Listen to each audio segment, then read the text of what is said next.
Passons maintenant au grand reportage du jour qui porte sur le Centre national de transfusion sanguine qui fait face à des défis de réserve. L'institution tire la sonnette d'alarme face au risque de pénurie de poches de sang pour sauver des vies. Notre reporter Ina Badji est allé à la rencontre des dirigeants. Suivez le reportage.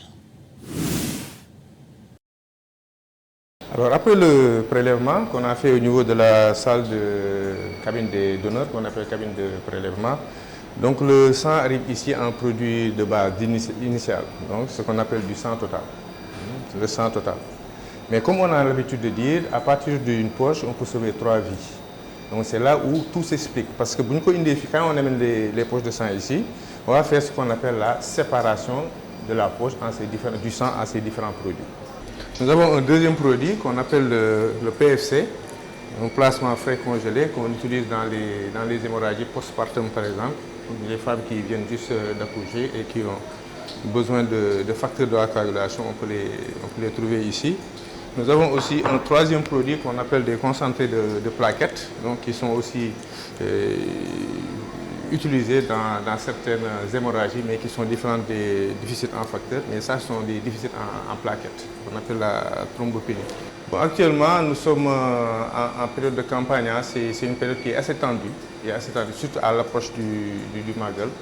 Donc au niveau du synthèse, des dispositions sont en train d'être prises pour pallier un peu au déficit du stock. Donc des collections organisées en mobile, donc les gens partent dans les sociétés, avec les associations. Le stock est un peu tendu actuellement, donc on profite de cette occasion-là qui nous est offerte. On peut appeler vraiment toute la population sénégalaise, les jeunes surtout, donc pour venir faire un don qui peut sauver des vies. Le Centre national de transfusion sanguine distribue en moyenne 200 poches de sang par jour je précise bien. Et nous arrivons quand même à satisfaire la plupart des demandes. Dans la mesure où, si vous sortez aujourd'hui au niveau de la banque de sang, vous allez voir qu'il y a des ambulances qui sont stationnées et qui viennent récupérer des poches de sang.